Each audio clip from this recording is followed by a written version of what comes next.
Welcome, Mama. If you are watching this video on the day that it comes out, it is Black Friday, so we're either starting or continuing our holiday shopping. So I thought in this video I would share with you the 10 toys that actually keep my toddler's attention. My son is 2.5 years old, and if you've ever been around a 2-year-old, you know that they have the world's shortest attention span.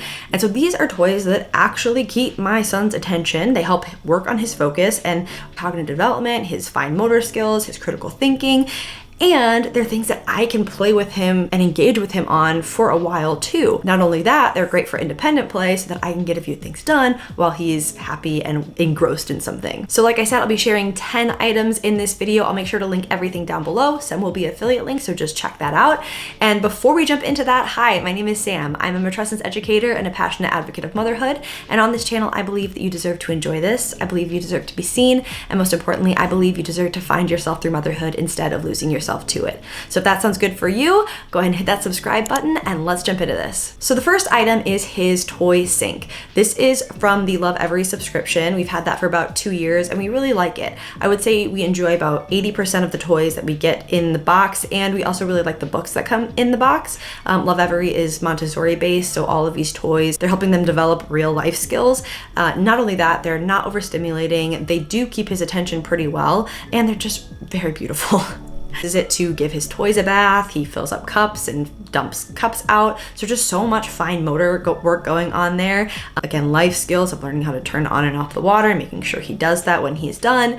And he can play in it forever and not worry about wasting water. He would play in this kitchen sink or the bathroom sink forever, and this is a much better alternative to that. It's like a water table in the house, and it's been so fun to have and really helpful for me, especially when I'm working in the kitchen, either cooking or cleaning. He plays in this and it's fantastic. It does get a little messy, so what I do is I lay out a towel underneath the sink, and then I use the Tiny Twinkle mess-proof mat and I put that underneath his chair. Put that down a lot just because it helps keep the area clean, and they're really cute. I'll link that below as well. So I will link the Lovevery box below. I don't know if I can get it separate, but I will link that if I can. But I do know there are other alternatives, so I will link those below as well. The second thing is his toolbox. This is from B Toys from Target. We got this when he had, I don't know what it was. He just had a fever for like a week. It was a virus. They couldn't treat it. But I was just looking for something to help keep him busy because we couldn't do hardly anything. And we couldn't go outside because his cough was so bad. So I got this, and he was so zoned in on this toy. It has a electric screwdriver, and so you can actually screw the screws into the top of the toolbox, and he loves this thing. There are a few other versions of this as well, but this one is great. The third thing is his light switchboard. I bought this to take to a Vikings game with us. It didn't come in time, and then he saw it, and he now uses it all the time.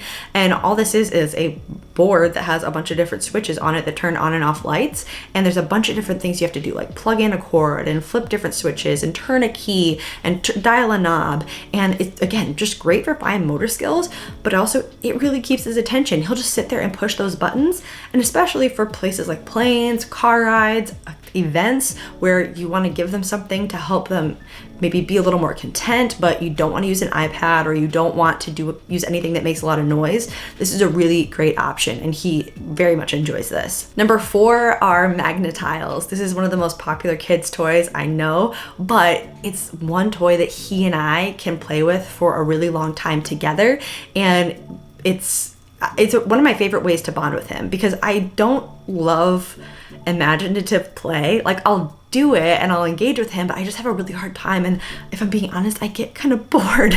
And so when we play with Magnetiles, we build things together, we get creative about what we want to build, we watch YouTube videos, and they're really great for spatial awareness. They're great for shapes. We make different shapes and talk about what they are. And so this is an investment. They're pretty expensive. We got some cheaper ones off of Amazon, but they're not as magnetic as Magnetiles, and I kind of wish we would have just gone with the Magnetiles. But overall, I think this is a really great toy, and it's something that will grow with them and something that you can add to your collection. Like for Christmas, I know he's getting some dinosaur ones from Grandma and Grandpa, which will just add to our collection and be able to build bigger, better things. But I really love Magnetiles, and I really love playing Magnetiles with him. Number 5 is a weird one, but it's the little people. I think they're Fisher Price. Let me check. Yeah, Fisher-Price Little People. They have a bunch of different collections with this, a bunch of different vehicles, a bunch of different toys. These have been around for a long time, I think. But we have the Fisher-Price Little People school bus, and then we have a bunch of different vehicles and Fisher-Price guys. We call action figures guys. And he uses his imagination and he will play with these for forever by himself. He'll put people on and off the bus, and he'll put them in his helicopter, and he'll have little conversations, and he'll walk around the basement. And overall, really, really love these. And if you watch Miss Rachel, you've seen this bus. Say bus! I'm no Miss Rachel. Number 6 can be kind of expensive, but there are a lot of different options. But this is a bouncy house. These are really common these days, but still in my brain as a kid who grew up in the 90s, I'm like, a bouncy house is reserved for like a fair, or like the fair, right? Like no one has a bouncy house, but now you can get them at Target for like $70. And my son loves his bouncy house, especially living in Minnesota in the winter.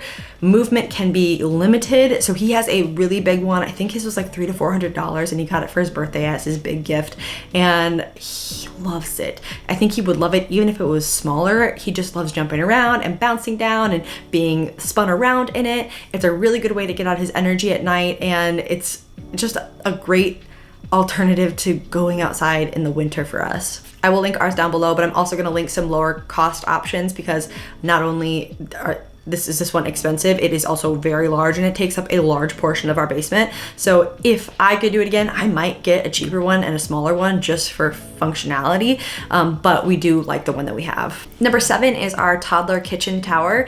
This is like a little step stool that your toddler can use to be up at counter height.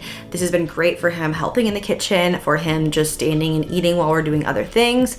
His has a whiteboard and a chalkboard on it that are magnets, and it actually slides out, so we'll pull that thing out a lot. And he has chalk markers he can write with, he has dry erase markers he can write with, he plays with his dino magnets on it. It's just a really great way for him to stay busy and to have his own thing to do while we're working in the kitchen. And I can't imagine what life would be like without this thing. Like, we use it every single day, multiple times a day, and it really helps him to engage with the family in a meaningful way, instead of being like down, on the ground and not able to engage. I don't know how to explain it. It's just been really, really wonderful to have him be up at near eye level. Number 8 are our sticker books. We love sticker books. These ones in particular, I will link down below. They're really thick, reusable stickers, so they have a scenery, and you can take the stickers off and put them on the scenery. They also have a page that has all of the stickers, like the outline of all of the stickers on it, and your kid has to match the sticker to the spot. And so Teddy loves to play with this. He'll take the sticker off, and the fun part is it literally matches like the sticker sheet, and then the outline, they match exactly the same. So it's just, move one right over to the other. He hasn't caught on to that yet. So it's just like, he takes the sticker off and he goes, where does this one live? Where does the crab live? And then you have to find where the crab is and put it on the matching sheet. And that keeps him busy forever. This is a great one for car rides, for restaurants, again, for events. I'll put a clip in here of him using this at the Vikings game. He just sat and he worked on this for a while. And they're airplanes, they're wonderful for travel. And this set even comes in a little zip bag, and so you have it all in one place. And as a little bonus, just stickers in general, like sheets of stickers, and having a white piece of paper. Teddy will just sit and put stickers on a white piece of paper for forever. Kids and stickers, man. Kids and stickers. Number 9 is his sensory bin. This one is from Chuckle and Roar at Target, and this was a birthday gift from one of our dear friends, Nicole and Wilder. It comes with a lot of different pieces that you can put into the bin. It comes with those little water beads, which I know aren't good for the environment, but he really enjoyed playing with those. There's sand in there, which we use mostly outside. Then once that was all used up and he had dumped the sand out and we had gone through this over the entire summer, I instead put rice in there. We'll put Rice Krispies in there. I'll just shift out the things that we put in there that he has to dig through, and it's really fun. It comes with the tweezers, so again, fine motor skills, and sensory work is just so great for them anyway. And so this is one that I highly recommend. Again, gets kind of messy. I would lay out that mess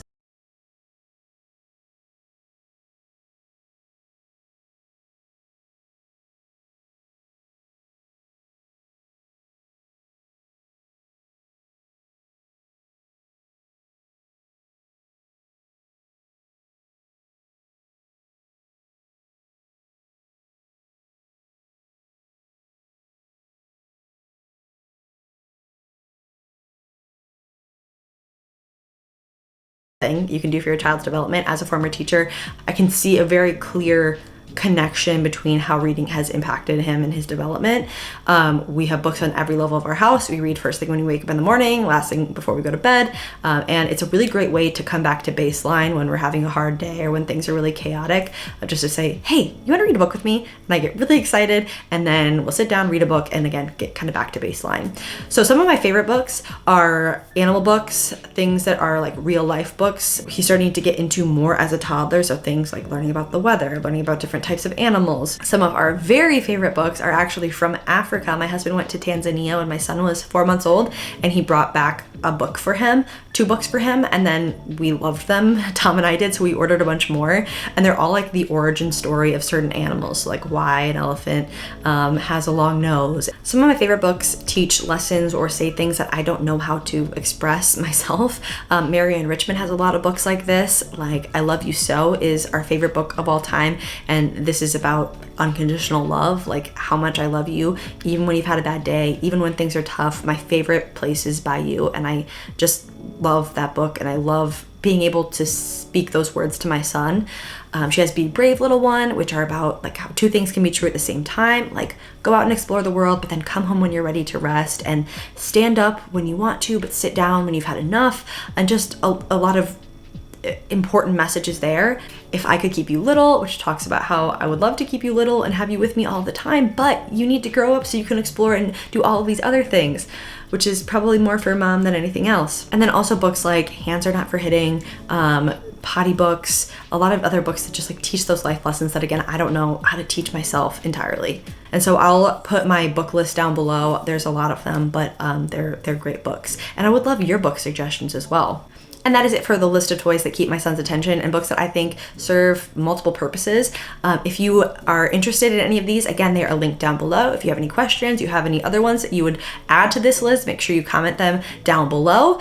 Before you leave, make sure you hit that like, you subscribe, you do all of those things. You can find me on Instagram at Sam Thompson Hall. And again, welcome, Mama. You deserve to enjoy this. Maybe if we say bus all together really loud, the bus will get bigger. Heaven help me.